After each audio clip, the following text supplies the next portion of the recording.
Hi, everybody. I'd love to invite you to come and start taking your seats.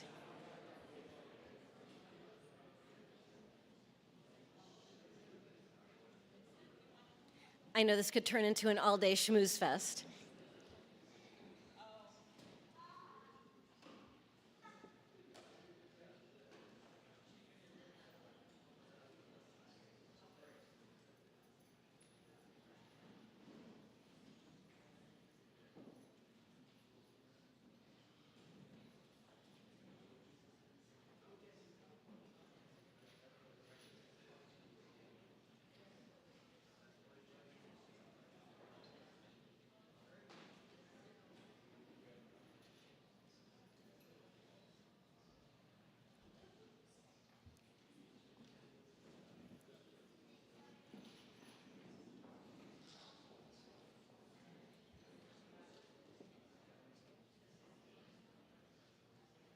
Do you want me to introduce you, or you just want to start? You can introduce the song. And what's the song? It's called I Remember Clifford.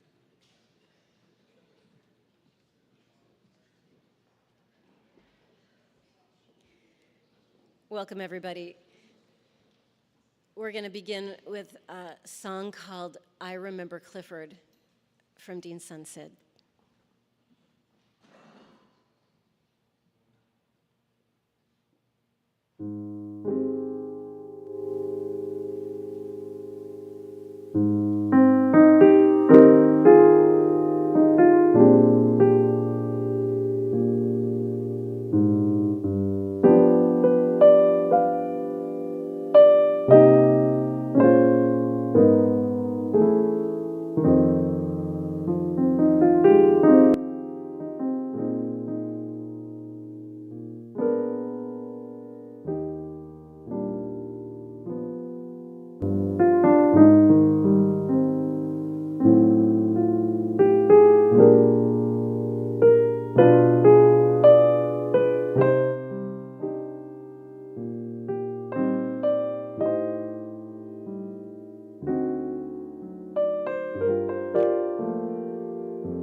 Thank you so much, Sid. That's beautiful. Well, greetings, everyone. On behalf of the whole extended family, welcome to this celebration, this deep honoring of the life of Dean Corren. I'm Catherine Bloom, and I am serving as some kind of creative combination of MC and minister for the proceedings today, which feels appropriate given that some kind of creative combination is an apt description of a man who didn't just contain multitudes, but who seemed to contain multitudes upon multitudes, a one-man multiverse of vast intellect, boundless insight, nuanced systems thinking, immense compassion, fearless action, joyously invented creativity, and an inexhaustible abundance of hail fellow well-metness. Not to mention a slightly perverse fondness for tofu hot dogs. You know, there are some people who exist within the flow of collective time. And by that, I mean they're usually doing about what everybody else is doing, about when everyone else is doing it. And then there are some folks who seem to be in on the advance team. They're doing what nobody else is doing, or for that matter, even understands. And Dean was definitely one of those advance team people. He was, to put it mildly, a man with a mission, a tikkun olam kind of mission to heal the world. So it seems appropriate, before we really get rolling here, to set an intention, a mission, if you will, for this event. Because memorials, particularly for people as respected, beloved, accomplished, and admired as Dean, are more than just moments where a gathering of folks can share their love and their grief and their memories with each other. They're even more, although this is extremely important, they're more than an opportunity to fill his family's emotional cup with an abundance of Dean-inspired care and support, to infuse them with a vividly tangible evocation of his spirit to help sustain them as they mourn and heal and slowly build a new iteration of their lives. When dynamic, driven, world-tending, world-mending people die, the powerful energy of their being gets released, and it provides the rest of us with a beautiful opportunity. Memorials for people like Dean Corren give us the chance to acknowledge that energy, to gather it up, to be invigorated and inspired by it, to metabolize it within ourselves and carry it forward into the future. Because the great work, as you know, never ends.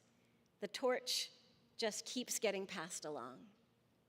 So the mission of this event is ultimately to make each and every person here just a little more fired up and Dean-like in their approach to life. May all of you in this beautiful, heartfelt community of today be inspired, enriched, and enlivened by your presence and your participation. But let's begin a little more prosaically by grounding ourselves in the basics of biography. Dean Russell Corren was born on May 16, 1955, to Sidney and Arlene Corren in New York City. He grew up in Katona, New York, and attended John Jay High School. He went to Middlebury College, where he received a bachelor's degree in physics and philosophy, which is very cool. And he got a master's degree from NYU focusing on energy efficiency engineering, which is also very cool. He was an avid sailor in his youth, was devoted to the arts, and performed in two different dance troupes, one with his first wife, Karen Amaralt, and the other with Johanna Boyce. Dean was, like so very many people in this room, inspired by Bernie Sanders to engage in politics as a means of furthering social, economic, and environmental justice. After moving back to Vermont in 1988, he became a Burlington Electric Department commissioner and eventually chair, working successfully to move the city away from nuclear and fossil fuels and towards renewable energy. He was the organizer of the founding meeting of the Vermont Progressive Party and mentored many progressive candidates for office. He was elected to the Vermont House of Representatives in 1992, serving with passion for 4 terms. As a man a bit ahead of his time, he championed issues like single-payer universal health care, marriage equality, and environmental protection with public control of utilities. Dean was also the Progressive and Democratic Party candidate for lieutenant governor in 2014. Dean was a brilliant scientist, an inventor, a fixer of anything, and an accomplished and internationally recognized leader in the development of tidal energy. He was also an adored and adoring husband to his wife, Cindy, a beloved father to Sydney, a generously welcoming presence to his stepdaughters, Laurel, Angela, and Rachel, their spouses, Stefan, Sarek, and Sopho, and a delighted grandfather to Una, Mads, Theo, and Kai. He is also survived by his sister, Gail Harrison, her husband, Dennis, and their children, Paul and Scott. In Merrily We Roll Along by Stephen Sondheim, a group of friends toast each other by singing, "Here's to us. Who's like us? Damn few." I think we could all toast Dean by saying, "Here's to Dean. Who's like Dean? Damn few." So now that we've sketched the outlines of Dean's life, we've got some of his loving family, closest friends, and treasured colleagues to bring a little more detail, color, and melody to the story. And we'll begin with Angie Messina, who is Cindy's daughter and Dean's stepdaughter. And just as short as I am, so come on up.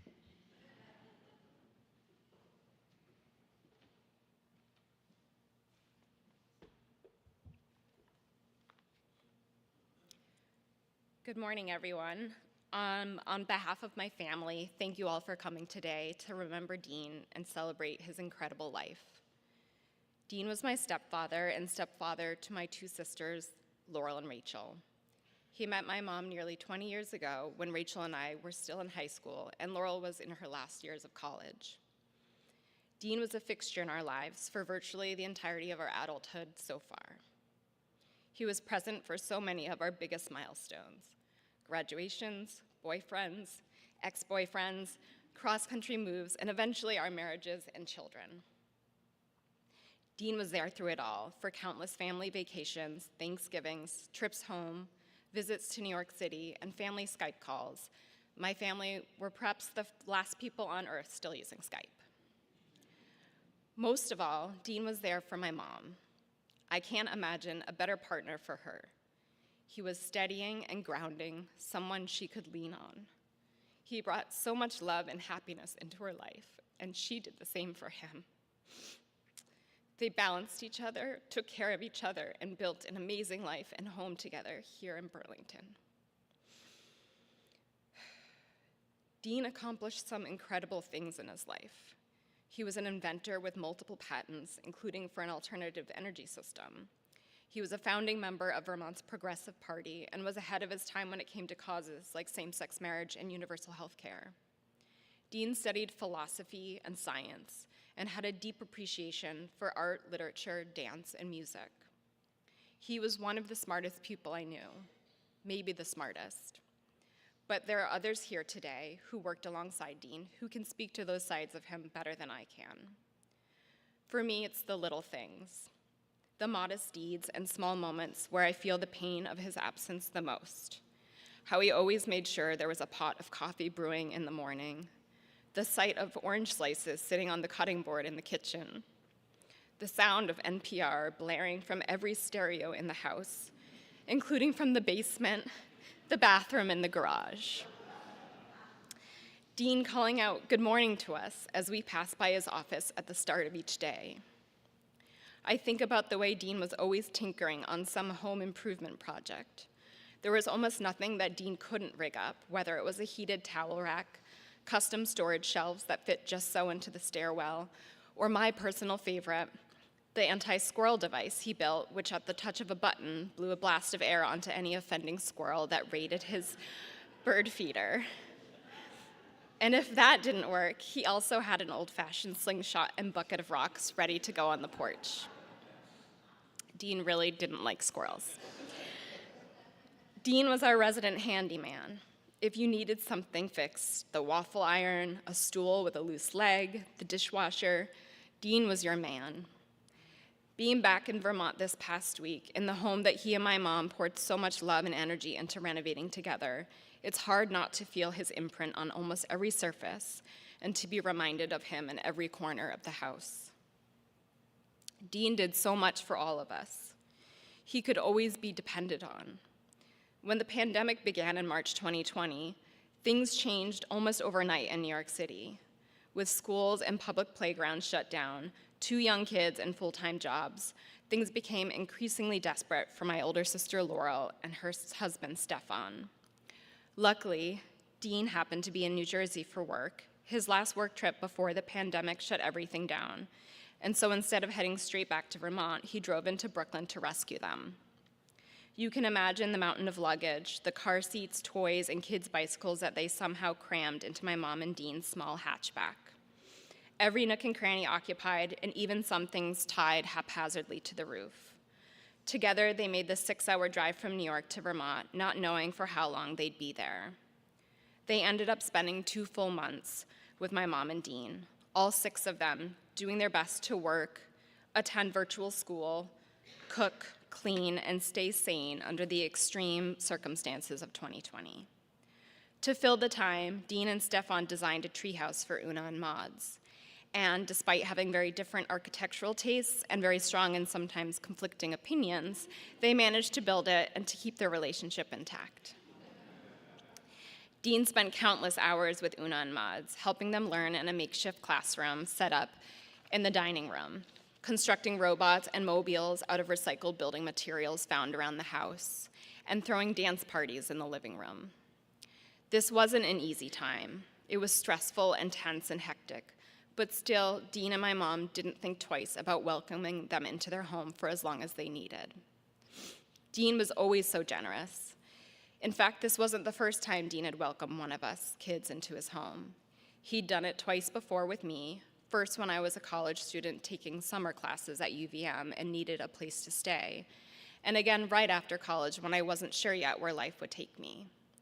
Though my sister Rachel never lived with Dean, he and my mom made many long-distance trips to France, India, Spain, and the Netherlands to visit her over the years.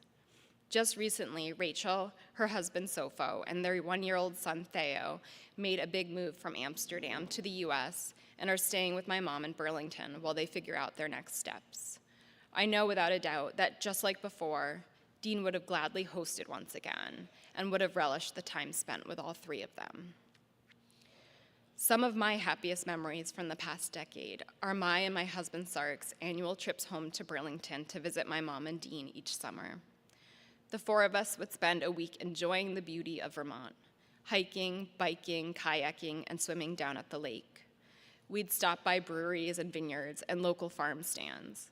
We'd play 2-on-2 badminton matches in the yard and cook big dinners that we'd eat out on their wraparound porch.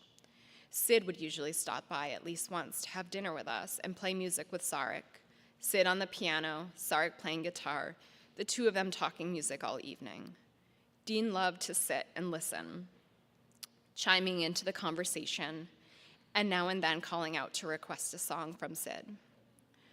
These were such carefree weeks, a break from the grind of living in the city and a time to simply enjoy each other's company. Last summer, Sarik and I actually made 2 trips to Vermont, once to surprise my mom for her birthday, a surprise that Dean and I planned together, and again at the end of the summer when Sarik and I shared the happy news with my mom and Dean that we were pregnant. I never imagined that would be our last summer all together. I thought we'd have many more years like that, only with one more, our son Kai. I always pictured Kai getting to experience these visits himself year after year, and that he'd have the time to get to know his grandfather, his Uki, and to develop a special bond the same way his older cousins had. Dean would have been an amazing role model for Kai and for his youngest cousin, Theo. He was kind, generous, curious about the world around him, and committed to making it a better place. I know that given the time, Kai and Theo would have looked up to Dean the same way that we all looked up to him. My sisters and I, our husbands, Sid, Una, and Mads. Dean spent most of his career, both as a politician and scientist, striving for a more just society and a world clean and safe enough to pass down to future generations. That sense of responsibility was always present in everything he did, even in the most mundane and everyday aspects of daily life. I want to share one more story that reminds me of Dean and this side of him.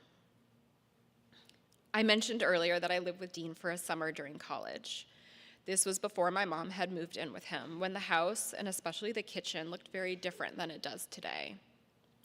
At that time, there was a second stairwell leading up from the kitchen to the second floor. Those stairs sat unused, or so I thought, until one day I poked my head in and was puzzled to see their every surface covered in old yogurt containers. There were seemingly years and years worth of these plastic containers stacked up, completely blocking the path upstairs. Or at least that's how I remember it. I couldn't imagine what Dean would be doing with all of them. When I asked him, Dean told me that he was saving them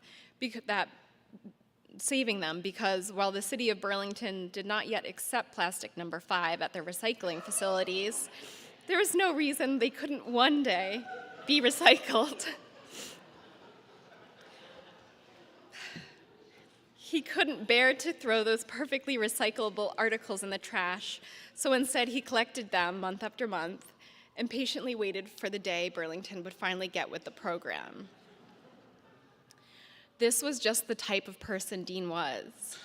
Even if it was inconvenient, or in this case, extremely inconvenient, Dean always held himself to the highest standard. He did something because it was the right thing to do, not because it was easy. In the end, his patience paid off. The city of Burlington did eventually start recycling plastic number 5, and those yogurt containers are long gone. I realize this speech might seem a bit rambling and disjointed, a collection of stories and memories strung together. This wasn't easy for me to write. Every time I sat down to try and organize my thoughts and emotions, to capture them in words, I found myself at a loss for what to say. I work in the book publishing industry, and as a publishing professional, I was frustrated that I couldn't come up with something more polished, something that was meaningful without sounding cliche, with a beginning, middle, and end. At some point, I realized that the version of the speech I was hoping to write is still a long ways off. This version reflects where I'm at now. I'm still trying to make sense of what happened, still coming to terms with it. All of us are. Dean was the North Star of our family, and with him gone, we're all trying to reorient ourselves as best we can. What I do know is that Dean was a good person, one of the best. He never shied away from doing the right thing, even if it meant taking the longer road. I think of this when I go about my own daily life, and I try to carry on that legacy as best I can. Dean loved all of us so deeply. He was a dedicated and proud father to Sid, and a supportive father figure to me and my sisters. He was an amazing grandfather, an amazing Uki to Una and Mads, and for a short time to Theo and Kai. He was a devoted and loving partner to my mom. Our lives were made so much better by Dean, and I'm incredibly grateful to have known him. Thank you.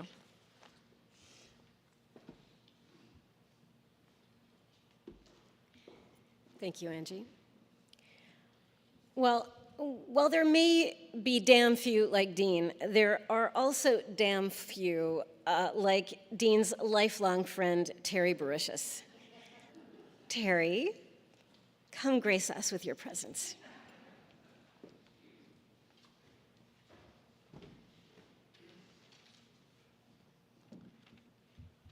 So, I was going to start by saying that I've known Dean longer than anybody in the room, but Gail's here. Gail's his older sister. First time I mean, Gail and I went to the same school also, but first time I ever actually I remember knowing who Gail was when I was over at Dean's house in high school, and his mom was preparing some bizarre ethnic food, which was a bagel, which you may not know this if you're younger, but in the 1960s, bagels and tofu were only known by ethnic groups, and bagels were the Jewish food from New York City that nobody in Katona knew what a bagel was. Anyway, so yeah, Dean and I went to the same elementary school, same high school. We became best friends in high school. But Dean was compassionate, as has been said, but I think the thing that often stands out is his passion as an opponent to injustice of all sorts. Things that aren't necessarily thought of as political, but really are. One of the things I remember that he worked tirelessly at was dealing with the injustice of the MK Ultra program, which most of you may not have heard of. It was a CIA program revealed by the Church Committee and the Rockefeller Commission in Congress that gave unsuspecting civilians and soldiers things like LSD to see if they could develop mind control drugs. Thousands of people were subjected to unknowing programs by MK Ultra, including in Canada. Dean met somebody in New York City when he was living there who had been a victim of this and was working with him tirelessly year after year for lawsuits to try and bring it to light. But the fellow died before they could reach success. Dean is a varied person. There are people here who can talk about his politics as well as I. So I'm going to focus on his early years. People may not know aspects of Dean, his love for dance. Yes, he was a tap dancer in the Corren Dance Company. Yes, Johanna got him to perform a dance that she had choreographed nude. Yes, he did that. When Dean and I were in high school, Dean decided we were going to take a bicycle trip, and we were going to do a camping trip. So in those days, long pre-internet, we just had a road map, and the road map showed this. We were in Katona, New York, where there was this little spit of green land sticking out into Long Island Sound in Connecticut. So he said, we'll go there and camp. Sure. So we spent all day bicycling there. When we got there, the sign says, Town Park, residents only. And it was just a park. It was not natural area. But we didn't have any money, so we waited until after dark, and we lifted our bikes over the chain link and went in and set up our tent. Around 2 a.m., the police came and arrested us. So I was going to start this by saying Dean and I were arrested, and people would assume, oh, civil disobedience. No, it was for camping in a town park. But Dean was the navigator, and I trusted him implicitly. We both ended up going to Middlebury College. We were roommates at Middlebury College for a while until he moved out to live with Johanna and John off campus. When we were at Middlebury, another kind of thing that people may not know is, it was mentioned that Dean was an avid sailor. He loved sailing. And we decided we were going to do a radio show on the college radio station, and Dean wanted to do this desperately. And he had this idea, what we're going to do. He loved NPR and WBAI in New York City, and sometimes there were people who would read books, and he thought that was great. So we read week after week, chapter after chapter of Joshua Slocum's Sailing Alone Around the World, a memoir written in 1902 or something like that. And there were phone calls to the radio station constantly saying, what's going on? Why aren't you playing music? But we just carried on because Dean thought that people would be improved by knowing about this guy. And he was a tremendous inventor. He has lots of patents. Some of them are trivial little things that you wouldn't imagine, but some of the things, like he preceded touchscreens. He invented a pen-based digital computer system that worked with computer-aided design for engineers, and started a company and was selling these new computer technologies, and and ended up with lawsuits with people who were inventing touchscreens after he had already invented them and had patents. So his inventing was all over the place. And then I remember, before we were in the legislature, I think I was still in the city council, yes, it was in the 1980s. And Dean was at NYU, and he would take trips up to Burlington to visit me to go cross-country skiing. That's something we did throughout high school and college. We'd go cross-country skiing all the time. So he'd come up to Burlington to go cross-country skiing. And eventually, the trips he'd say he was coming to visit me to go cross-country skiing, but then would end up spending the night at his girlfriend's house, Corren. And the trips became more frequent, and the time he spent with me became less and less. And finally, we did no cross-country skiing. Eventually, he married her. And one little story about legislature, again, about his diversity, and then I'm going to wrap it up. In the legislature, when we were there, they would do what they called a legislative cabaret. Once a year, there would be a fundraising event. I don't even remember what the charity it was for, but various legislators would go to the hotel there, and some people play a ukulele or sing a song or banjo or do little skits or whatever. And Dean had the idea that he was going to rewrite the lyrics to a whole bunch of songs from Guys and Dolls. And he did. And I remember performing with him and Matt Dunn and Caleb Pitkin, legislators, and we performed. The song I remember best was "Sit Down, You're Rockin' the Boat." And of course the lyrics, the relevance of, Speaker Ralph Wright, Democrat, hated us.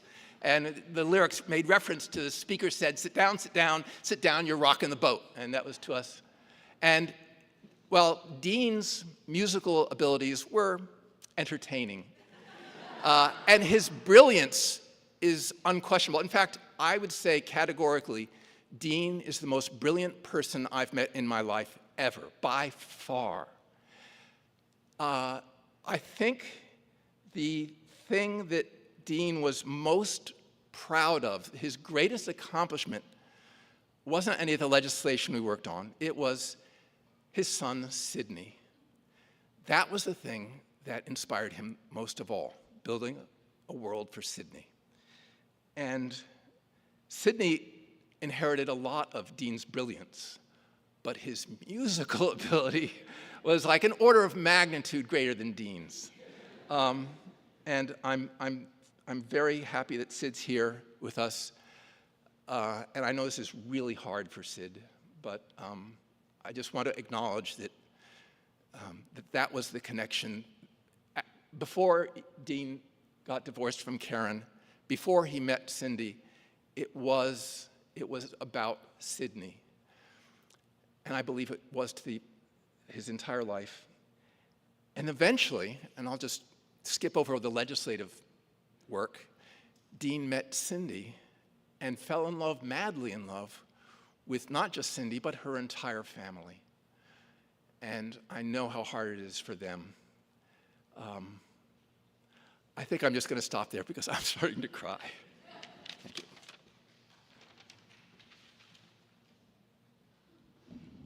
Thank you, Terry.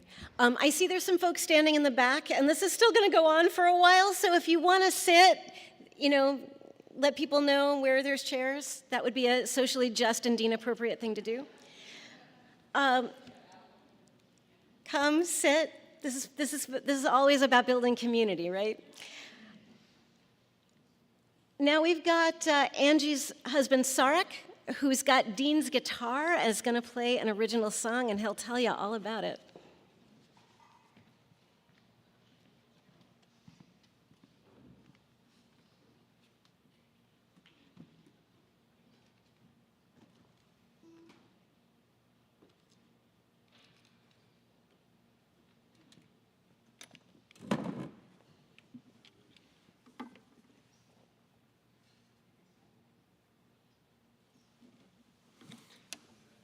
Hello.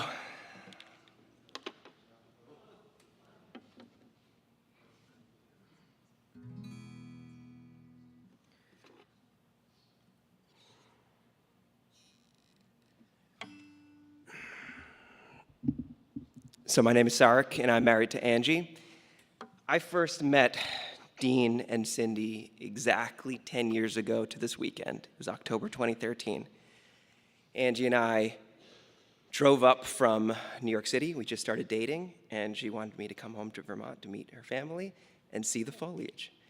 So I remember walking into the kitchen and Dean coming through the back door. And he was very excited to meet me, which was great, 'cause that made me feel good. And almost within 10 minutes of us meeting, we started talking about music. And he quickly learned that I was a guitar player and had a band in New York City, and I loved guitars. And he pulled out this guitar, and he's like, "You should play this guitar every time you come and visit." I was like, "Oh, good, I'm gonna be coming more often, so that's nice." And for the next 10 years, Angie and I would come every summer, as she mentioned in her speech, and Dean always pulled out this guitar. This guitar is a 1969 Guild M20. Dean, I believe, bought this in Middlebury from a friend. Terry might know the friend. But he's had it with him for years. He brought it to New York City, he's brought it to Vermont, and it's lived most of his life here in Vermont, somehow staying in tune in the cold weather. So I've spent a decent amount of time playing this guitar over the years. It's not the loudest guitar in the world. It's not even the best playing guitar in the world, but it is really, really wonderful. It has the soul of an old instrument, something that only happens over time with wood. It's my connection to Dean in so many ways. He loved whenever I played it. During the pandemic of 2020, Angie and I were the only ones that were able to make it up for Thanksgiving, and the house was very quiet. So I spent a lot of time with this guitar, and I wrote a lot of music on it. I'm going to play you one of those songs that I did write. It's called Stargazer.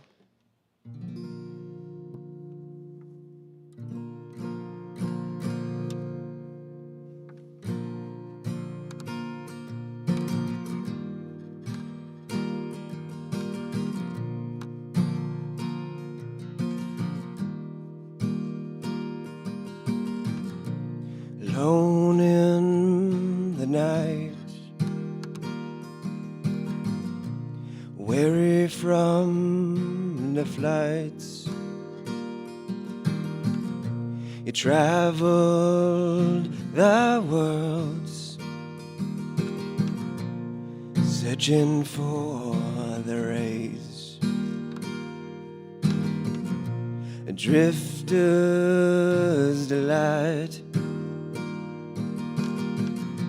chasing amber crystallites. And I'd remember you'd say,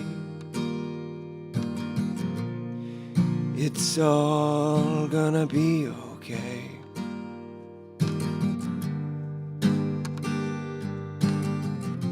You left without a sound, a highway rider unbound,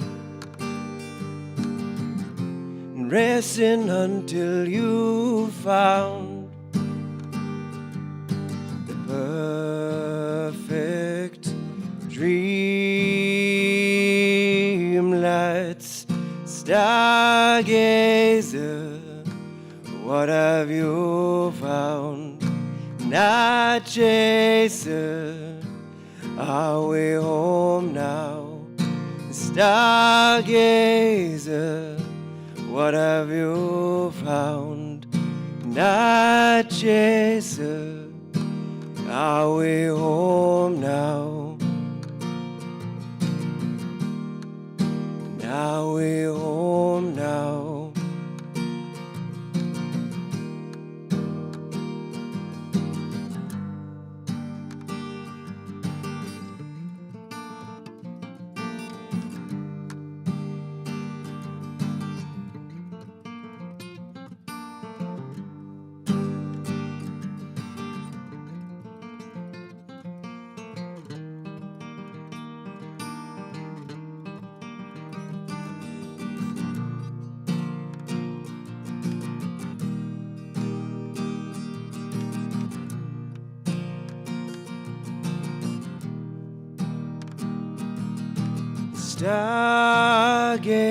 Stargazer, what have you found?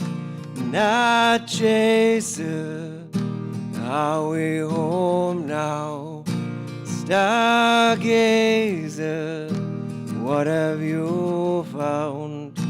Night chaser, and are we home now? And are we home now?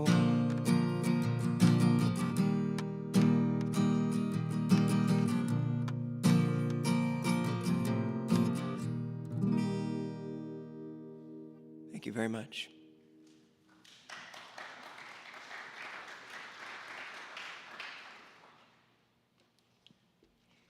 Thank you, Sarek.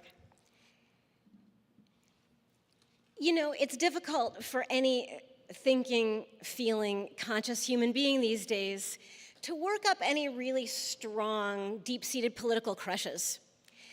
The political landscape in this country makes it very, very hard to fangirl over anyone. But fortunately, Vermont is a different kind of place. And I have to say that there are still plenty of people to admire, many of whom are in this room today, and some of whom we're actually going to get to hear from. So, political crush number one, please welcome our Lieutenant Governor, Dave Zuckerman.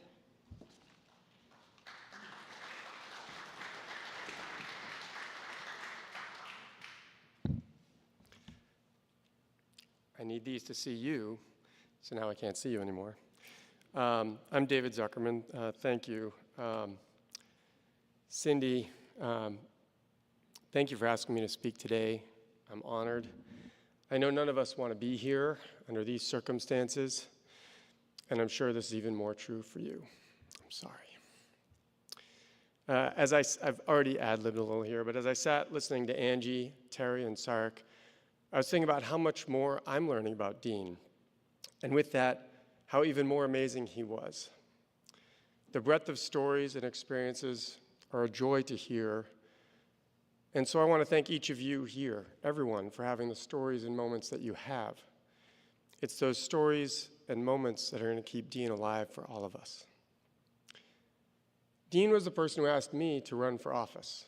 Without his prompt, I would not be Lieutenant Governor today. But it was so much more than that. He opened the door on so many issues that it made it easier for me and others to continue to carry the torch. It was more than him asking me to run that also made me who I am today. It was the mentorship that I had under him that was instrumental in my development as a public servant. Whether it was proposing legislation before others were ready to stick their necks out, or whether it was strategically thinking a topic through for building allies, or whether it was simply walking the walk, Dean was someone I greatly admired and looked up to. Dean was a trailblazer. He was willing to propose ideas and fight for things that no one or almost no one else was willing to do. I say almost because Terry was there every step of the way as well, a dynamic and brilliant duo. Dean is someone who must go down in history as a trailblazer. Some people may forget, but we should never, ever let them. He introduced a bill for marriage equality long before the Baker decision pushed the legislature to action with civil unions. And it was Dean who co-sponsored a marriage amendment to the civil union bill while it was on the floor of the House. It was a key point to make sure there was a footnote on the historical civil unions bill that we had not yet reached true equality. And it was his leadership on that issue that inspired me to be the lead sponsor on marriage equality just a few years later. Dean understood the mechanisms of progress. Over and over, he put a stake in the ground for what is right. He knew that the sooner an idea is put on the table and for the public to see it as possible, the sooner it could be organized around, and the sooner it could gain the momentum needed to be taken up for discussion by elected officials and eventually become law. This is the model that so many other progressive-minded leaders have followed. And Dean was tireless. When we served together, he made sure that we put out a district newsletter every town meeting day so that our constituents would know what was going on, and not just when we needed them to vote for us, but to show that we would work to keep them informed of the goings-on so that they could also engage in the system and be a part of the process. And I'm sure many of you saw the newsletters that Cindy put out for us, and that's beautiful. trip down memory lane for me, of course, because I was his running mate, but I think for many, many of the other folks in the room who have participated in the political process. I just want to say that that was cutting edge. Now, other parties make sure to put out a newsletter every town meeting day, but that would not have happened if Dean hadn't forged that path. I give Dean full credit for the hard work to get that done each and every year. That wasn't my work. And that was before larger party central resources were available. Dean was a trailblazer in leading legislation that was controversial in its time. He introduced medical aid in dying long before we called it that. Had he not introduced that bill, I would not have co-sponsored it. And that led to my being asked to introduce a bill nearly 10 years later, which led to the successful push for Vermont being the first in the nation to pass such a law. Dean put that out there long before anybody else had the courage to do so. It would have taken many more years had he not done that. Dean stood out by himself to take on issue after issue. I was speaking with former Speaker Michael Obachowski, who was the Speaker when I came in, otherwise known as Obi. And he stated that Dean had wisdom and foresight. And he expressed his regrets that he couldn't be here today, but for a long-standing family obligation for his kids and with his kids.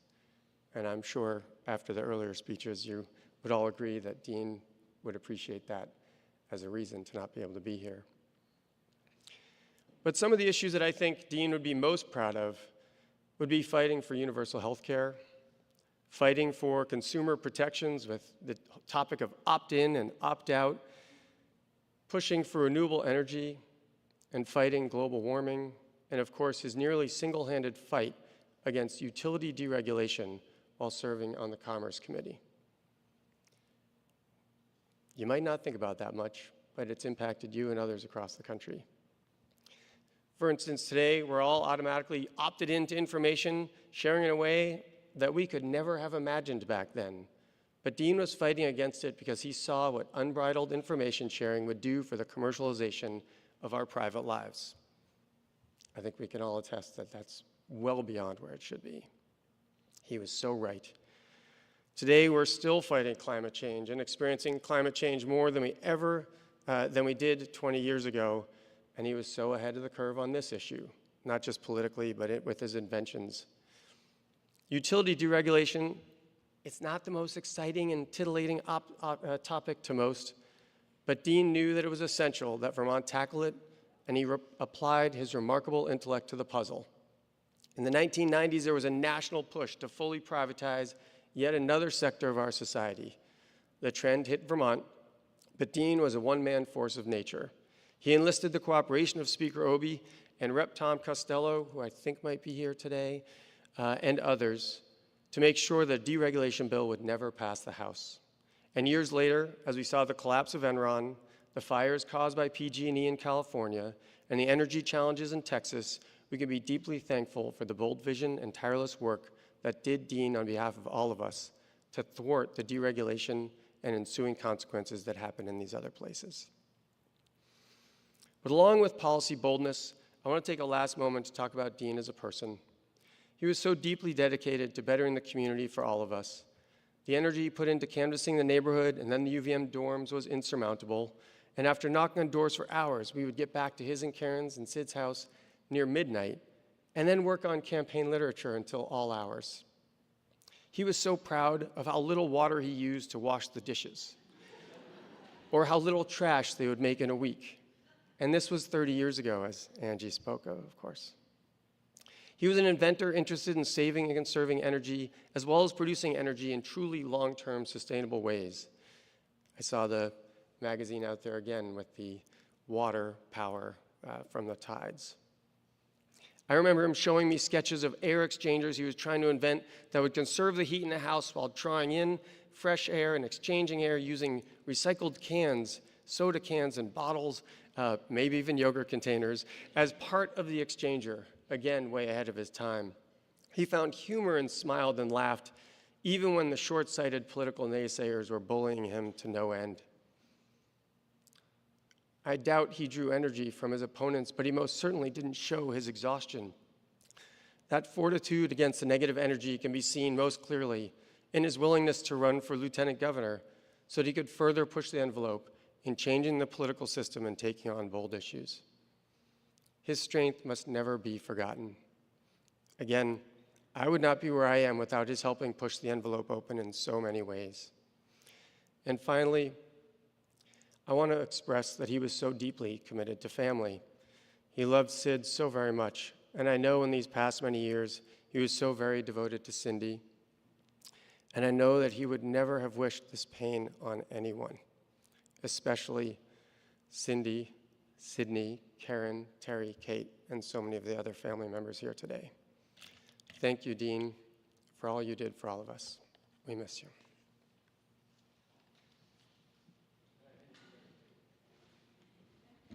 Thanks, Dave. I'd like to bring up another of Vermont's famous legislative rock stars, Mr. Chris Pearson.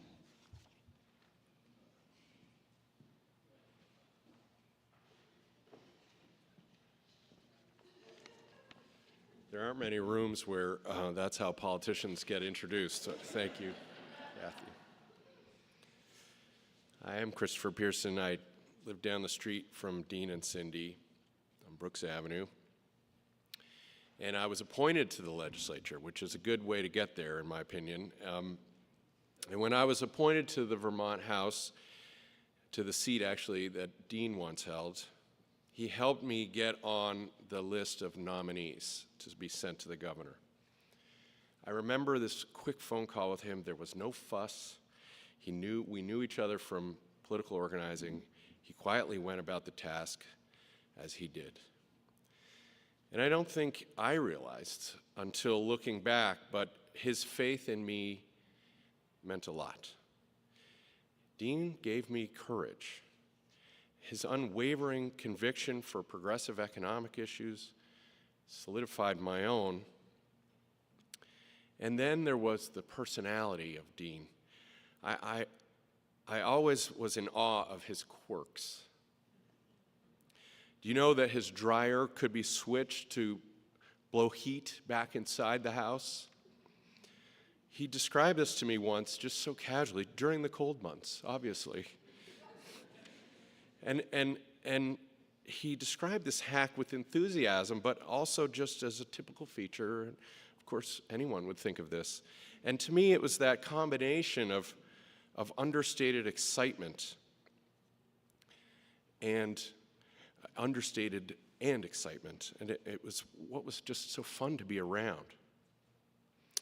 I worked on the 2014 campaign for lieutenant governor. And that meant I walked up the street a lot, mostly for porch meetings, on that big, glorious porch. My kids were 1 and 3 that year, and Isla, the eldest, got it in her head that Dean was my cousin.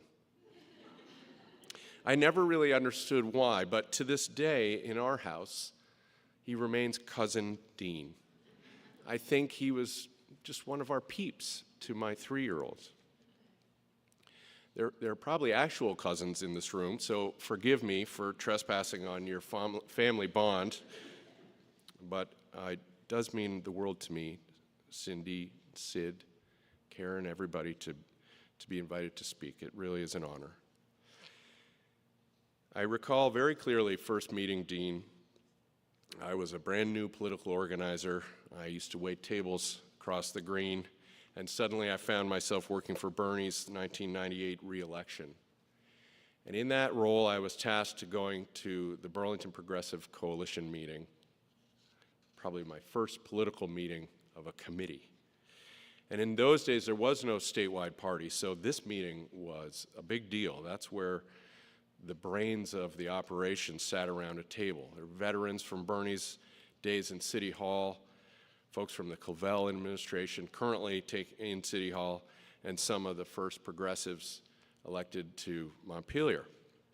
The energy and idealism in that room hooked me right from the outset. And then from the edge of the room, I remembered this guy spoke, dark-haired, kind of quiet. He had this combination of intellect and somehow no desire to be the center of attention. He had confidence, and he didn't need folks to think he was intelligent. That stuck with me. The more I got to know Dean, the more I appreciated his journey through life was one of a hunter, seeking improvements. He seemed to travel with certainty that humanity would get better, that we could, that the odds just never beat him down. He was a perfectionist by my eye, but he was so patient. In the neighborhood, I remember seeing him replacing his front walkway with bricks, and he would pound the sand underneath, and it took forever. He never seemed hurried. He just slowly was making it perfect. If you've ever been in their downstairs bathroom, tucked under the stairs, you know what I mean. Dean took DIY to 5-star rating probably every time, and you kind of got the idea it was just for his own satisfaction. A year and a half. He's a very patient guy. Looking back, I now notice that Dean was only ever supportive of my work. He would ask, we'd bump into each other, he would ask all the gossip, and he'd listen closely to whatever battle was underway. And he would offer thoughts, but they were always positive. I'd like now to ask him why, because I know he had a critical eye. Maybe he knew anyone in public office takes a lot of grief and just wanted to tip the ledger a little bit. He was so dependably on my side. Maybe the only time I saw Dean get agitated was in the middle of the campaign for lieutenant governor.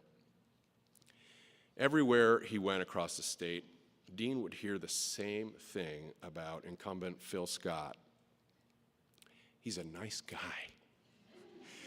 And this wrinkled Dean's like, I'm a nice guy. It seemed so unfair to him. He'd trumpet his flawless rating from Airbnb guests. In a fair world, in Dean's world, they were both nice guys. And voters would have to look to another layer and figure out how to make their decision. I knew Dean to be passionate, practical, and seemingly without a trace of doubt. His critique of others in the political space was always focused on issues and values. If he harbored petty judgments, he didn't share them any more than he flinched at the veracity of his own arguments. He liked it when I would get petty. He would listen intently, and he would smile his smile, but he never brought that forward. That was not his energy. I will remember Dean as quick to smile, quick to congratulate, quick to admire. He was a booster for many who came behind and always encouraged more to try. If you were fighting for progressive issues, Dean had your back. It was just that simple. I miss you, Cousin Dean. I miss our quick check-ins from the sidewalk, the shot in the arm your company afforded. I will hold on to your example and hope that we can all hunt for ways the world could be better. And when we find examples big and small, may we have some of your belief in our own ability to have an impact. Goodbye to a gracious and generous man. Thank you, Cindy.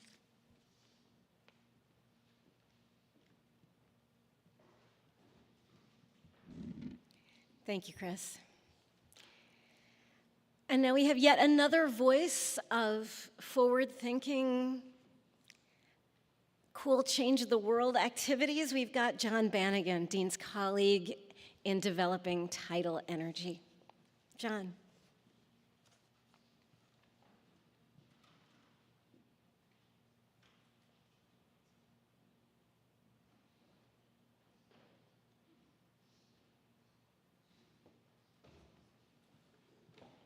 Made it?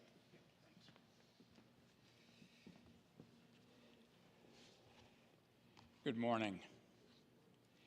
Dean was a dear friend and a highly regarded colleague. Today, we are celebrating the breadth of his rich life. I am fortunate to have enjoyed his considerable personal friendship and his camaraderie as a colleague. I learned much from Dean in both realms, and am grateful. I just hope that he knew that. Dean was taken from us too early. Nevertheless, he lived an exceptional and full life, accomplishing many signature successes throughout it.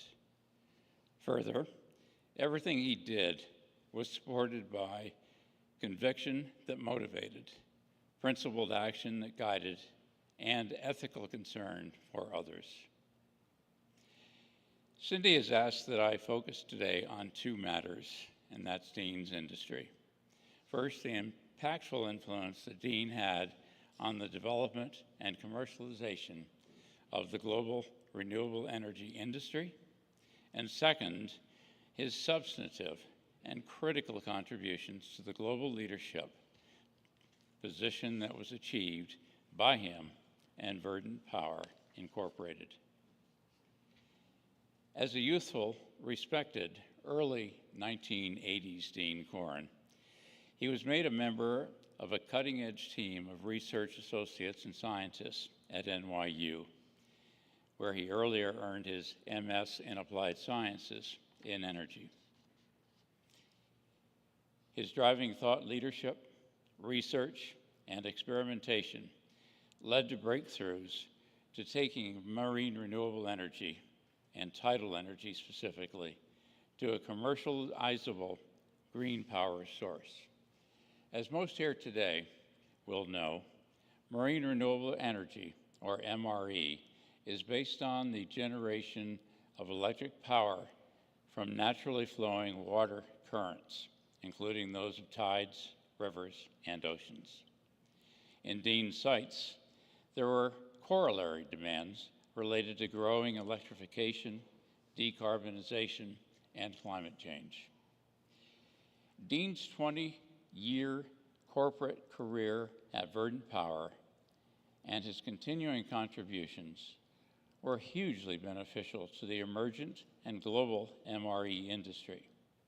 As Chief Technology Officer and as a member of the Board of Directors, his contributions were core to the realization of industry leadership by Verdant Power.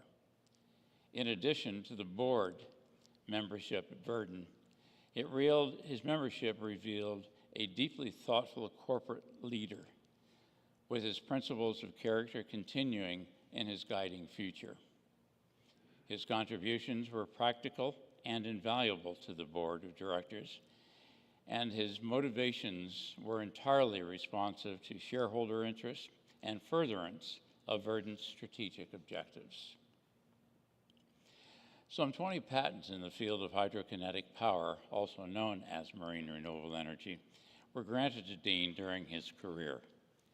The advances represented by those patents generated global recognition and considerable value to both the company and the industry as a whole.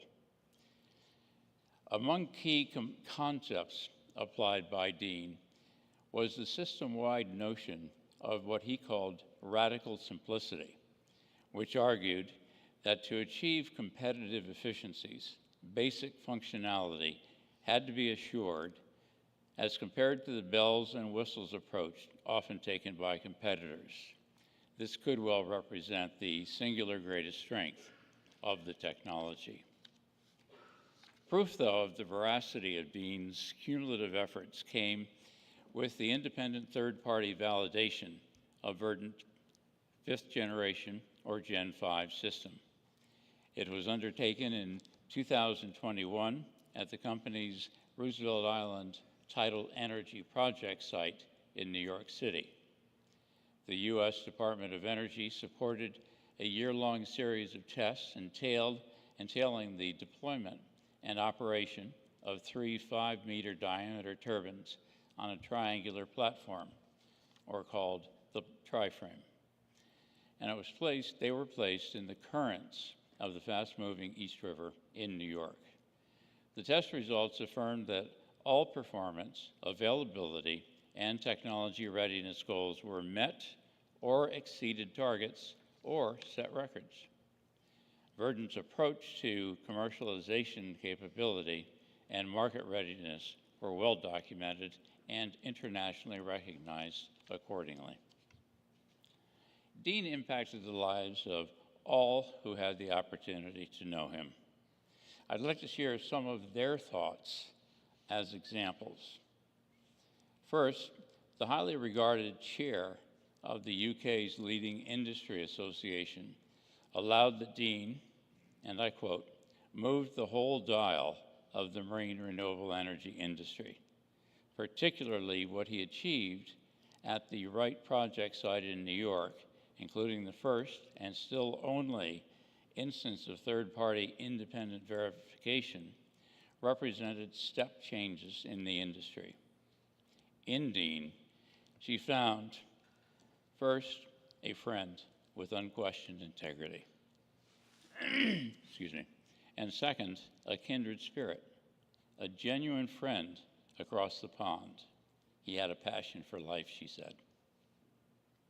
Next, a young engineer on our Verdant staff with a brilliant industry future summarized his relationship with Dean to be one that he would forever greatly appreciated.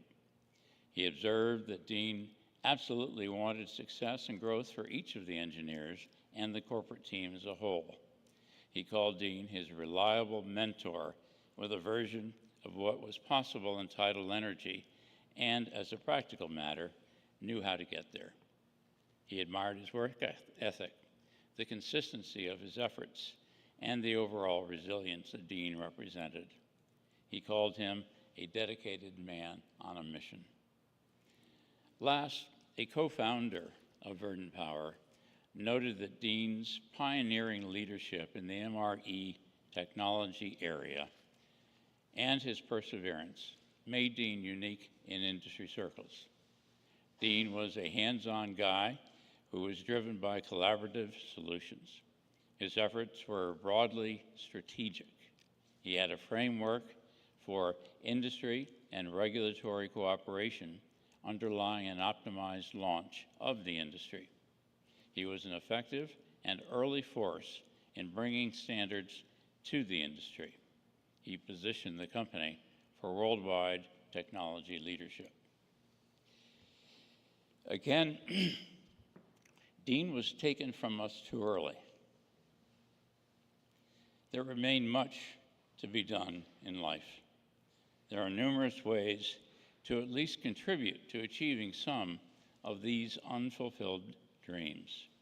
Remembering Dean and living the principles that guided him are at least a worthwhile place to start. Meanwhile, others of us intend to continue efforts to pursue his professional legacy. Finally, to our friend and respected colleague, rest in peace, Dean. You will forever be in our thoughts and our memories. Is there a way down there? Is there a way I can? He's going to help you. Okay, thanks.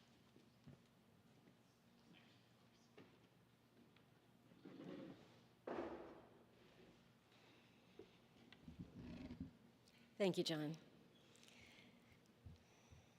Cindy, you ready?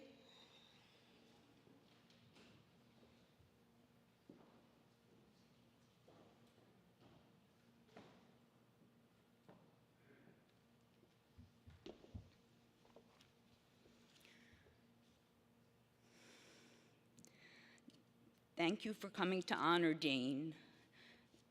Thanks especially to those who supported me through these last few months.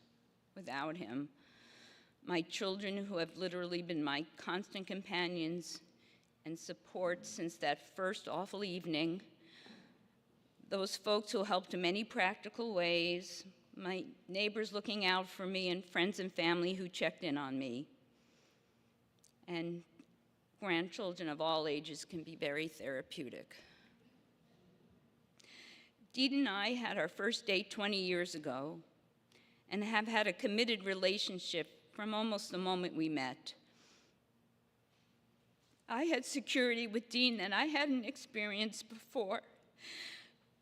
We were a loving couple, life partners, and best friends. Being so like-minded in our worldview, cultural interests, and love of home and family made us easy companions. We loved our travel adventures, starting with renting a house overlooking the sea in St. John, where we first snorkeled together, and later a whirlwind trip through southern Italy, as well as India with our kids, Turkey, where Dean stopped to meet every street cat, and concluding with our recent 2-month journey through Vietnam and New Zealand, a trip that we promised ourselves after we semi-retired, and where we were exploring, hiking, and biking just a few months ago. And many others, short and long. We just as much enjoyed a quick afternoon bike ride, a couple of hours on Shelburne Pond in our tandem kayak, playing a cutthroat game of badminton in the backyard, or just sharing our couch watching a show. We also cherish sharing our home with, by Dean's count, over 800 guests from all over the world.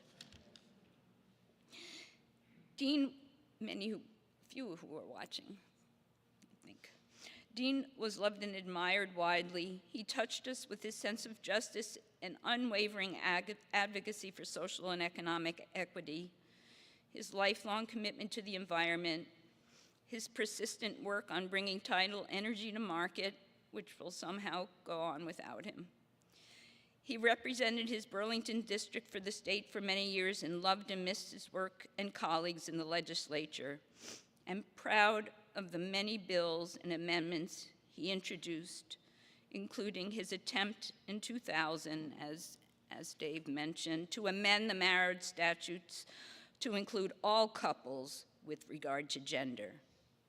We got civil unions, and we didn't get equal rights for marriage until 2009. He was a loyal friend, devoted son, brother, and uncle. He was ooky and a whole lot of fun for his grandchildren, only 2 who got to know and love him, and who will not soon forget our camping trip last summer in a deluge. He was enamored of his stepdaughters, Laurel, Angie, and Rachel, and equally fond of his sons-in-law, Stefan, Sarek, and Sofo. They adored him as well. And their deep sadness, I suspect, is compounded by their worry for me. Most of all, he was a loving, supportive, and proud father to Sid. He never wanted to miss an event that involved Sid, and Sid returned his love along with admiration and trust. I know Sid misses being able to talk with him, play music for him, or get some advice from him. To quote Sondheim, sometimes you have to start small, climbing the tiniest wall. Maybe you're going to fall, but it is better than not starting at all. Where is Sid? Or as your dad would say, fake a toto, Sid. Dean is the most courageous person I know. Nothing would deter him from tackling corruption or standing up for good causes, whether it was his involvement in bringing to light the injustice done to a friend who was one of the unsuspecting citizens the CIA used to test LSD in the 50s, taking on his employer NYU for its overdevelopment in New York's East Village, standing up to the Vermont Speaker of the House or its Attorney General.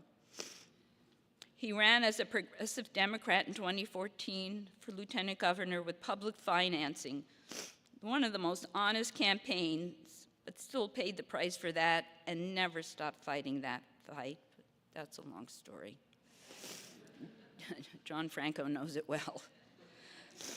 It's questionable if he won any of those fights, but he was always tenacious in his efforts to bring truth to power. He had a lot left to do on this earth. He had big plans. He was bigger than life, but somehow he's gone. When every part of your life overlaps with another person. Losing them means losing a part of yourself. One does not get over such a loss. But eventually, you learn to live with it, or it with you, and you are forever changed. This I know. We had overlapping goals and plans, even identities, and my life and all these memories were intertwined with his, so that without him, I am no longer the same person. Everything reminds me of him, not just in the obvious places like when I'm in the bed we shared or in the house he so adored and lovingly restored, but every street I walk, song I hear, plant he admired, news story he would rail against, the sun coming up. Dean was always healthy and active. Together we went cross-country skiing, biking, hiking. He was always engaged, looking forward to being part of rebuilding his business, sharing time with family, and traveling. There is nothing we didn't plan together, and not one atom of him didn't want to go on living and achieving and making an impact. I really wanted the next 20 years with him. My life is forever changed, both by our commitment and love for one another and by his untimely death. He was my anchor, my beacon, my compass, oftentimes literally, ever dependable, brilliant, honest, loving, and fun. I will never stop missing him. To end, I took some liberty with Sondheim's lyrics taken from Take Me to the World.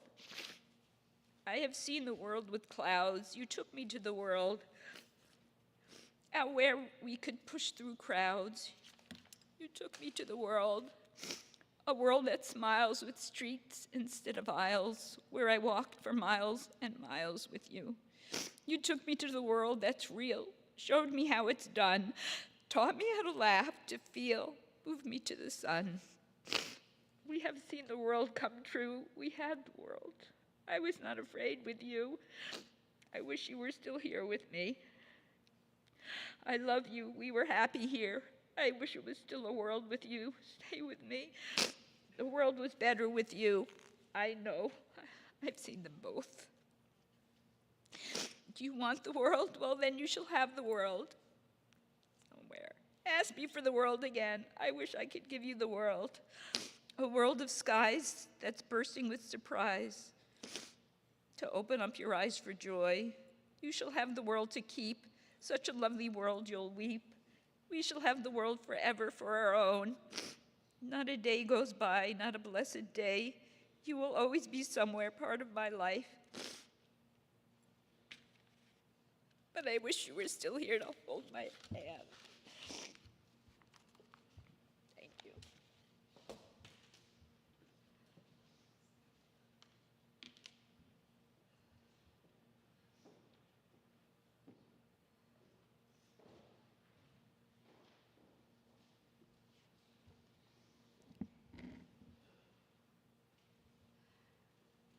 You know, sometimes even in what's fundamentally a secular moment,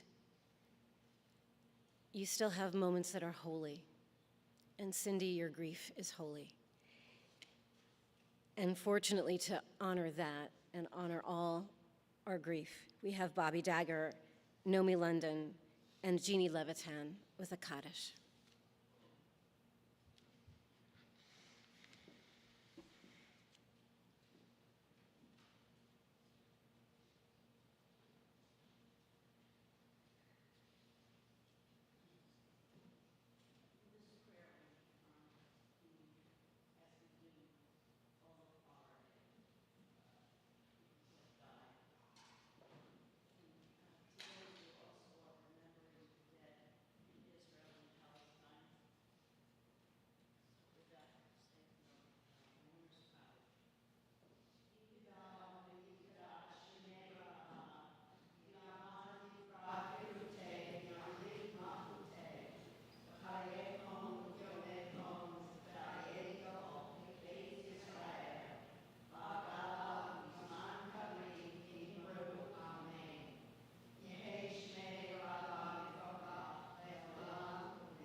We've had 1,000 words. We now have a slideshow of Dean's life. And the music is Joni Mitchell singing Both Sides Now.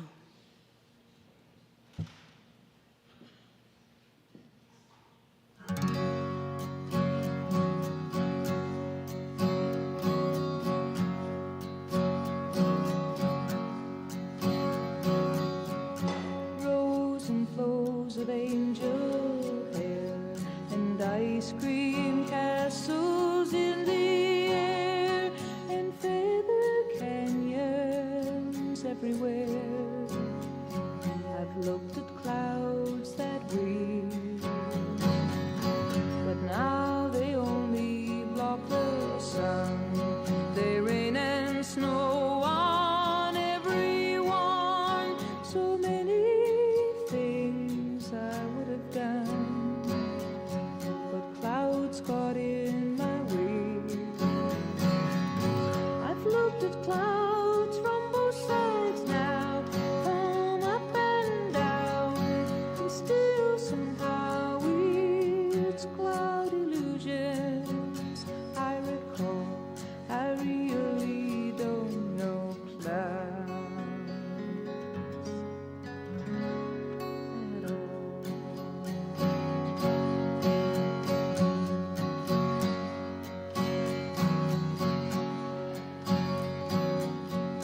Moons and Junes and Ferris wheels, the dizzy dancing way you feel as every fairy tale comes real.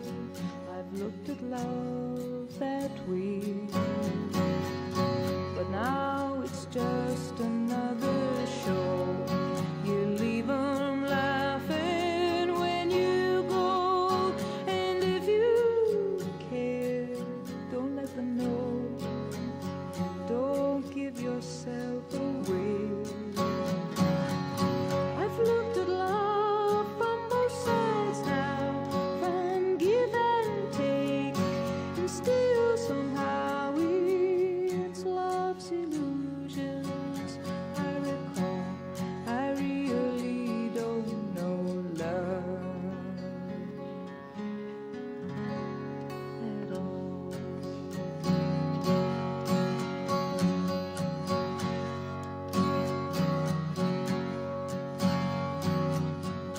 Tears and fears and feeling proud to say I love you right out loud. Dreams and schemes and circus crowds.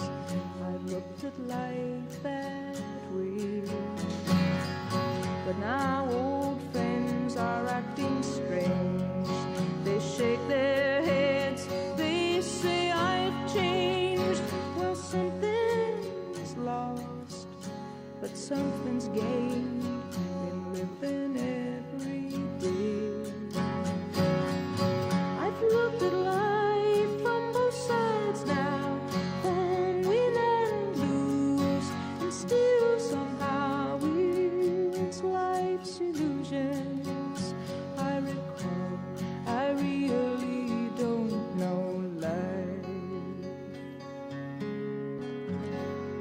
at all.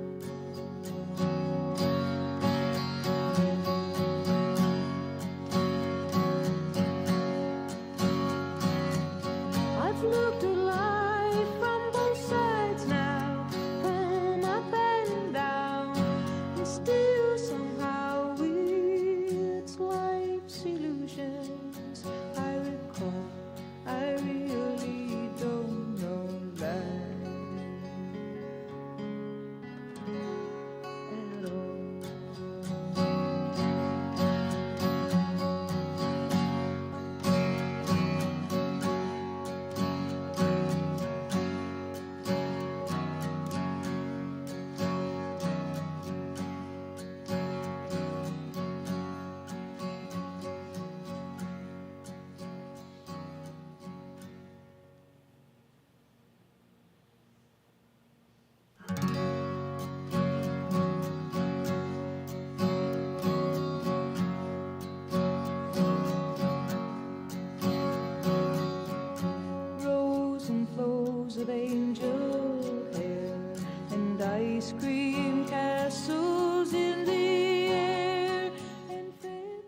winds everywhere.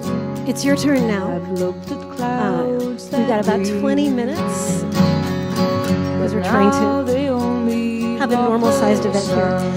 But if anyone wants to share their recollections of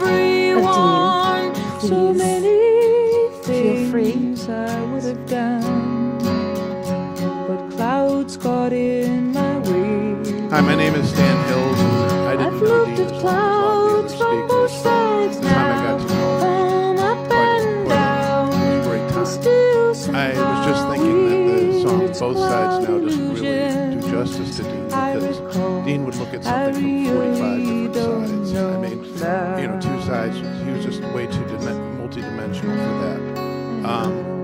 Dean was one of the smartest people I've ever met, and just knowing him was quite an honor. I wrote a few notes, so. Anyway, first time I saw Dean, he was working to keep Burlington Telecom from being privatized. Dean really believed in the public good. He did not believe that communication should be owned by people, but it should be something that everybody enjoyed. And I was interested in the comments about deregulation and everything. I didn't know that, so I thought that was interesting. When we talk, we would talk about everything under the sun, from the latest episode of Wait, Wait, Don't Tell Me to how to make electric cars better. I mean, Dean had a mind that was always thinking, how can I make something better? And I think that was the essence of him. He didn't like BS, and he would sometimes say something like, oil company, schmoil company. And I said to him one time, Dean, that's from Seinfeld. He said, I've been saying that a long time, so now we call that a Deanism when we do that. But if something rubbed him the wrong way, he would, say that. He was really into his project in Bayonne, New Jersey, that was so eloquently talked about. He really believed that tidal power would be part of the future, and I think it will be. And one day we are going to flick a switch, and a little less carbon will go in the air, a polar bear may live, and Dean will be a part of that. And I think that will be one of his many, many contributions. So he would come back from Bayonne and talk about what a wonderful place it was. And I would say to him, Dean, it's New Jersey. And his eyes would light up, and he would become very animated and talk about all the great restaurants. And Dean could see the good in New Jersey. I mean, that's how positive he was. But I told him he should form a tour company there one day. But anyway, last year we got to go to Mexico with Cindy and Dean. We got to see some coral reefs and talk about how they were bleaching and how we would save the oceans. I mean, and that got Dean thinking, and he would start saying, well, yeah, we need to work on that too. We went to some cenotes, which are sinkholes, which are wonderful. We had a great time in Mexico with them. We saw some ruins. I had this vision of Dean coming back to Burlington and building a Mayan monument somewhere after that trip. He also was fascinated by tropical plants. I mean, we were going through gardens, and he would just stare at a plant and talk about it and say he wanted to grow it in Burlington. I'd say, it's not going to survive the winter, Dean. And I knew he was thinking about how to make a tropical plant survive a Burlington winter. I just knew it. He was absolutely proud and educated me a lot about the Progressive Party and all the work they did, but he wasn't really looking at the past. He was looking at where to go next. I mean, Dean liked to talk about achievements, but he always wanted to talk about where things could go. So I miss Dean. We all miss Dean. And if he had any say in all this, he would tell us not to mourn, but to organize, to work to make the world a better place. He would tell us to be kind, but resolute, loving, but uncompromising in our principles. He would also tell you to have a sense of humor. So I want to close by just saying Dean was a mensch. And if you're not familiar with Yiddish, a mensch means two things. One, it just means a person. But in Dean's case, it means a person of integrity, morality, dignity, and with a sense of right and what's responsible. Dean was definitely a mensch. Takers?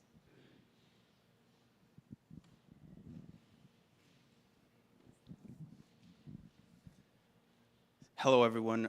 So my name is Erwin Fuentes. I was actually one of Dean's peers.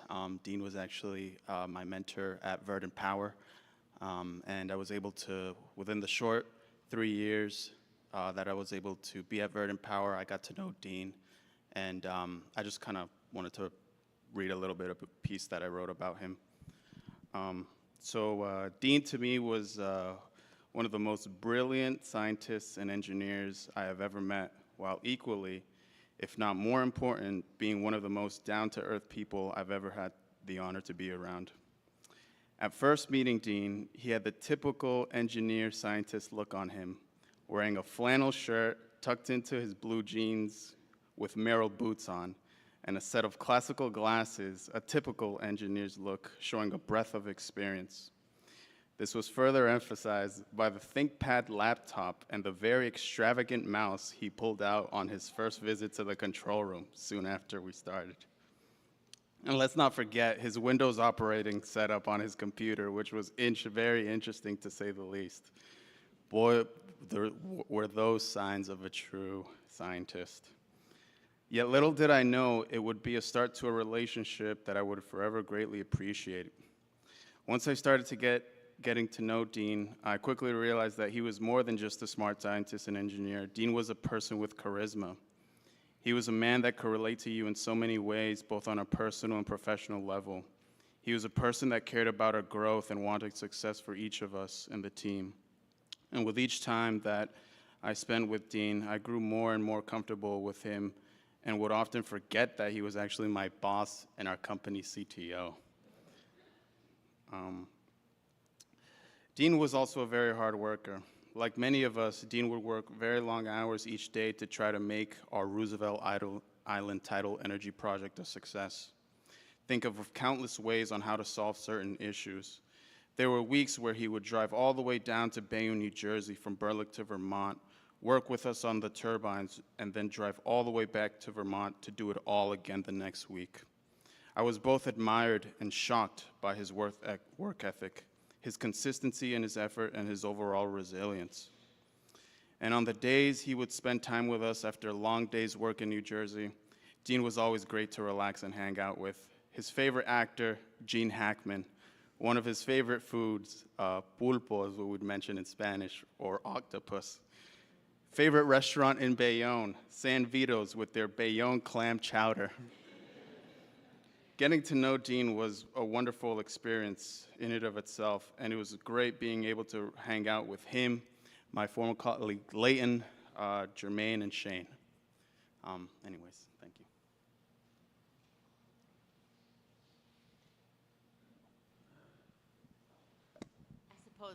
I suppose I have to say something. I wasn't planning on saying anything because it's a little hard for me. Not that I'm shy, but Dean, of course, was my younger brother, but he was always my older brother to me. As we were growing up, I was going this way, he was going that way. With the smart people, I was going this way with the cheerleaders and all of that. So we got to know each other after I finished college, and that's when Dean and I got close. And then now I regret not being able to be closer to him for so long. We were close. We talked to each other a lot on the phone. Our families got together whenever we could, and I enjoyed this family. I enjoyed his new family, which wasn't really new anymore. And I loved all those girls and Sid, and you know, it was, even though we're just in Westchester, it just seemed like miles and miles away because life just gets in the way. My brother loved my sons, and I know he was always there for me. I knew we would always get old together because he always took care of himself so well. he was really, really smart. He was always smart. He always was in a class ahead of himself, always getting, A's and hundreds on Regents tests, and here was I, just average student. But we never were competitive, but yet in our older years, we really got close, and I appreciated him so much. And I was always in my business trying to find people, rich people that could fund his projects. That was my goal. I haven't been successful, but I have tried many times. So anyway, I think, Cindy, you put together such a beautiful memorial. It is has been just beautiful. That's all I can say. Your kids are beautiful. Your grandchildren are beautiful. Sid, you are just amazing, just like everyone has said. So I love being in Vermont, and today we have to leave again. So I leave you all, and I appreciate you being there for him, and Cindy, and Karen, and Sid, and all of you. I appreciate you, and I know Dean would too. Thank you. Thank you.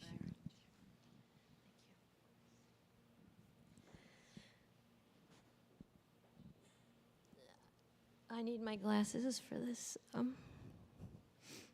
Dean redefined doing good in the world and being a good man. He was one of the greatest, most honorable, brilliant, witty, loving, and well-loved people. He had a lot to teach the world about ergonomic design, energy, invention, politics, word games, his sense of humor, and being an Anglophile. He constantly reminded us to mind the gap. He delighted in fixing things. He would take them apart, find out how they worked, and put them back together better.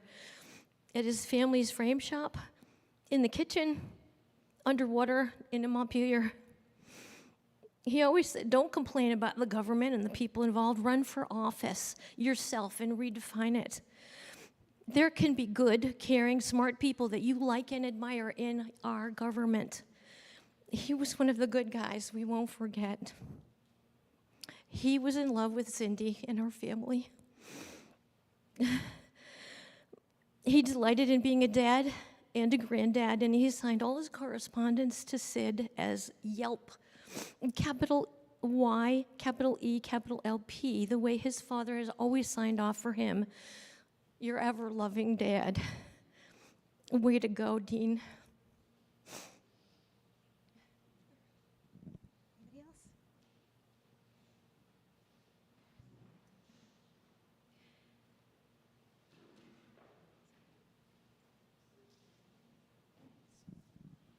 Hi, my name is Martha Abbott, and I've worked with Dean on political issues over the years, and I've been trying to think in the last few days what he would say to those of us who worked with him on so many of these issues. And Dean was a consummate realist.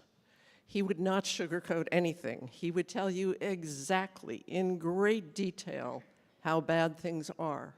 But he was also someone who believed that it could be changed, that it could be fixed. And I think in this day and age, he would say something like, we don't have health care for everyone, but we have made some steps in that direction and things are better.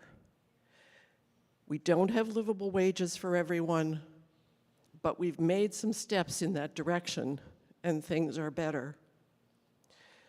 The climate situation with global warming is terrifying. And he would tell us in great detail exactly how many degrees here, there, in the Arctic, and whatever, exactly how worried we should be. But he would also say, because he believed, more than maybe anybody I know, that if we could just make the case to people, if we could just give them the facts, if we could just explain the science, if we could just explain what they needed to do and how they needed to compact their week's trash into a small amount like this and so many other things, that it would be possible, because he believed that if people understood, they would change. And he therefore thought that no matter how long it took, whether it was reading that book on the radio station or delivering a speech in Montpelier, that logic and rationality and science and arguments would win out, and he never stopped making them, and that's what I will remember.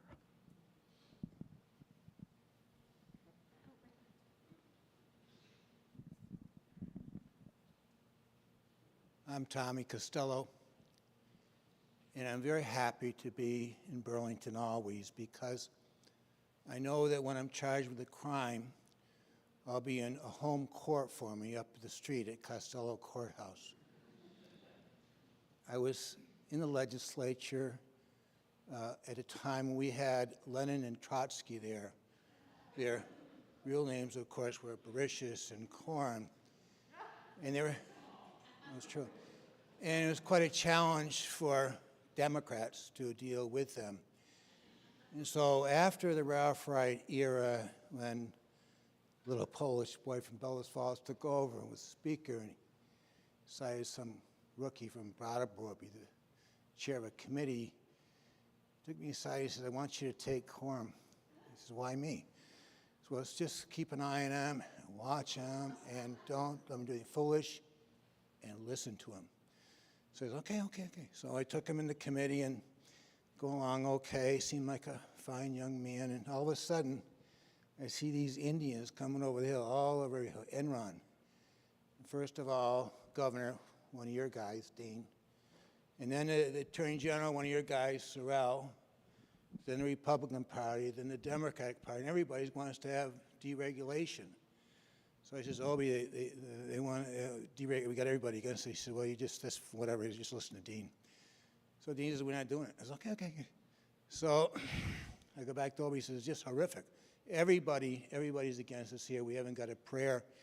He says, okay, just listen to Dean.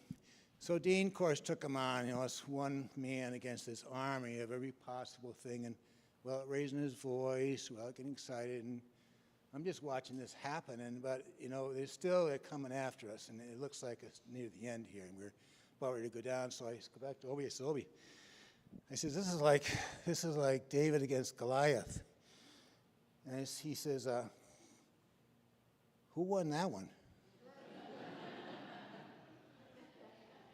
He says, give the kid a slingshot and a couple of stones, and you'll be all right.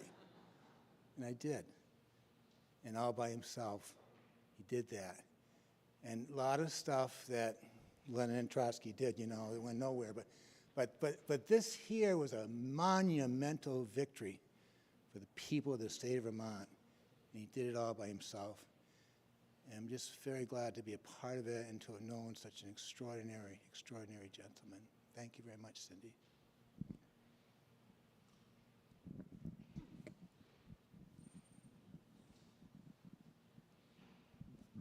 I really appreciate hearing everyone talk about his great mind, but I also want to talk briefly about his open house and his open heart. Every time I mean, Dean was a complete progressive. Every time I called him up and said, can we do a phone bank? Yes. Can we do it at your house? Yes. Can we do postcard writing? Can we do leaflet bundling? I have spent more time doing cheerful, happy grunt work on Brooks Ave with Dean just talking up a storm while we work. And you ask him to do things, and he said yes, and he just wanted to help other progressives move forward every single time. I just want to say that. Hi.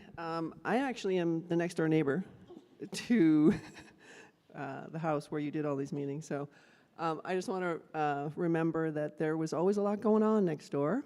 And especially on Sunday mornings, I'd hear NPR blaring from the driveway or the garage, and I'd say, oh, Dean's outside, I wonder what he's doing today. He'd be futzing with something, fixing something, managing something. He was always our go-to if we needed a tool, any advice about the garden, anything about how to fix something. I mean, the man was a genius, had so much stuff going on. Anyway, I just wanted to say that I missed the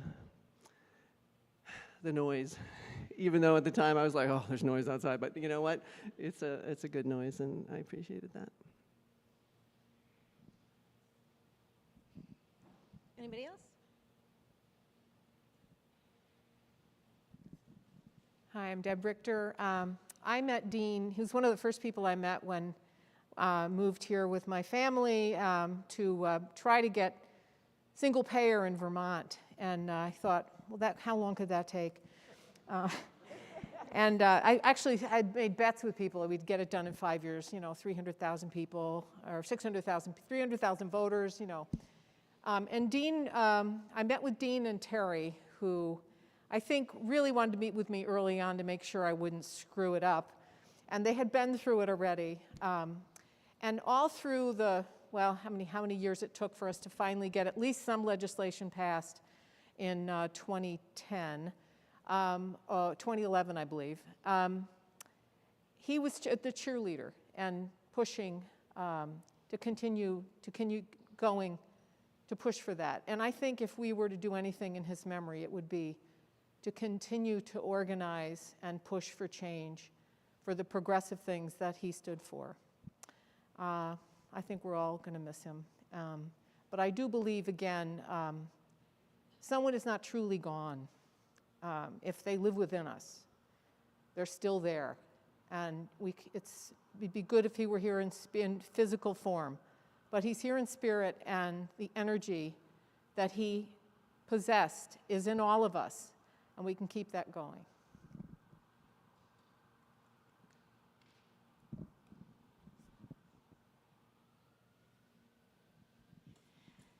Hi.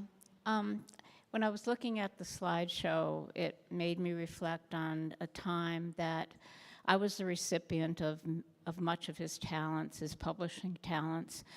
I worked at the hospital, so I know Cindy. Cindy and our paths crossed, and she's a wonderful person. I also know Karen. I've known Dean a long time, but when I was looking at the slideshow, as I said, in the dining room with everyone gathered around the table, it made me reflect on the time when the dining room was the publishing area for some of my leaflets, because I ran for office in Burlington. And so Dean was kind enough to squeeze in doing that for me, in addition to everything else he did.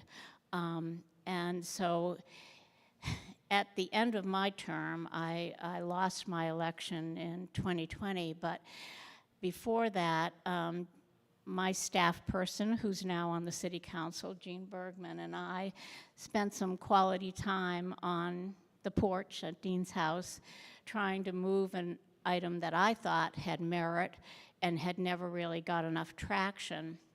And I worked hard on it, but it wasn't really ready for prime time, and unfortunately it came to a point, and then I lost my election. So it's never moved on, but Dean is visionary. He has great ideas, and I think even looking, if you reflect on some of the things that he's actually put out in literature, that can spur you on to take up the torch and continue on. If you think, well, what can I do? You might not have your own idea, but I'm sure this room is filled with people with lots of ideas. But for some of us, it takes someone else's spark to give you the energy and the initiative. And I think that's what Dean wants us to do as a people. And I continue to do that, even though I'm not sitting around a table as an elected official, but I'm still a member of a community, and I still am passionate, and I still can make a difference. So thank you. Thank you, Dean. Thank you, Cindy, and thank all of your family.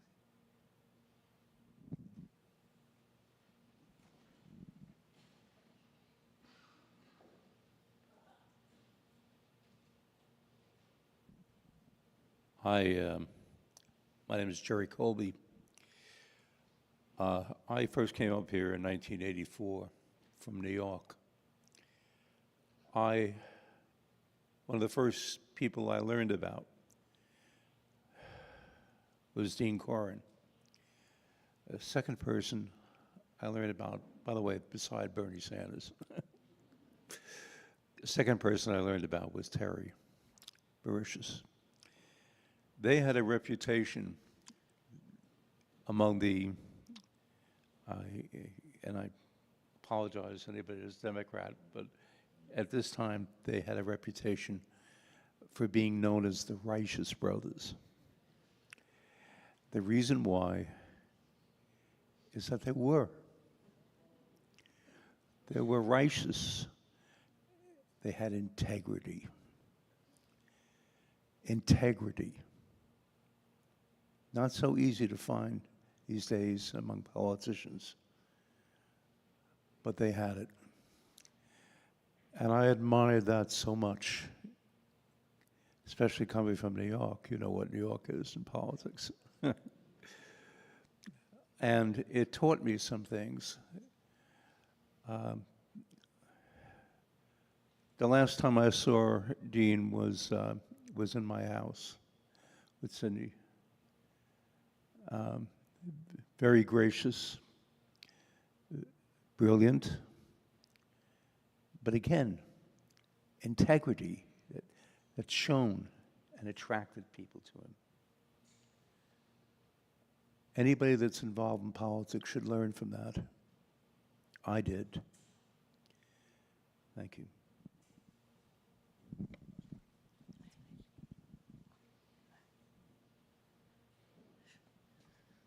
Another person who had not planned to speak. My name's Charlotte Dennett, and married to Jerry. And yeah, we had Dean and Cindy for dinner. It should have happened much earlier. We should have known Dean much more. I mean, the testimony today is just stunning. What a loss. I feel it all the more. Today, we woke up with the terrible news. War. Unbelievable. I wrote a book. I was born in Beirut. My father was the first master spy for America at the time. He died mysteriously after a top secret mission to Saudi Arabia. And I was just a baby. Years later, I wanted to investigate it, what was behind it. And I found a theme, and it exists to this day. The theme is oil. These terrible conflicts have at their root competition for oil. And when I discussed that with Dean, he wanted to read my book. And I explained, you know, if only people understood that all these terrible wars and genocides had this underlying competition among great powers for oil in that region, if they only understood that the Armenians, the Jews, the Arabs, I could go on and on. I could talk about Ukraine. But the point is, if only we could understand that, then maybe there would be more humanity, there would be more understanding that we're all victims. Now they're bringing us climate change. They're going to destroy the planet, right? Anyway, we had a conversation, and then Dean and Cindy went off on a trip, and I was really worried. I gave him my book. I was really worried what he'd think about it. And I finally heard from him, and he said he loved the book, and he wanted to talk more with me about it. Now we can't have that conversation. So just think of what we've lost, because he was such an open-minded, brilliant person. So I'm just devastated. Cindy, we were just floored when we heard that he died, much too young. I have no more to say except I applaud all beautiful progressive people that worked with him and that showed us the way to a better world. You're wonderful. You're what brought us to Vermont. And Dean was a great leader in that sense. Thank you. All right, we got time for one more. Could go on all day, I'm sure. Hi, everyone. I'm Jack. I just wanted to tag on and share how inspiring Dean was for so many of us, and especially a lot of us working on the issue of climate change. And I just wanted to share a quick story of how I met Dean. It was in 2014. I was a UVM student. I was a super hardcore, environmental, social justice activist, revolutionary socialist, all of that. And there was an event on the waterfront. Dean was running for lieutenant governor, and I had seen his signs all around, and I had seen climate was one of his planks. And I thought this was an opportunity to basically grill this politician, because in my mind, all politicians were evil. And so I went in to grill him on climate change, and he, not in an arrogant way, not in the most kind, humble, respectful way, but he just schooled me.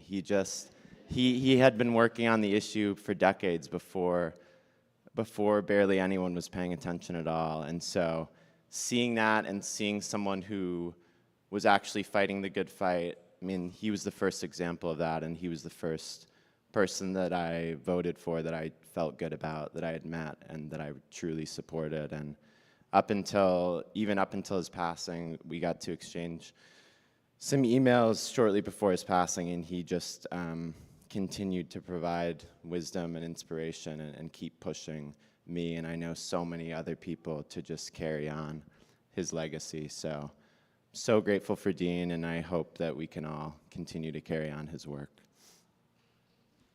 It's really the story of Vermont's rock star politicians, isn't it? All right, we're just wrapping up.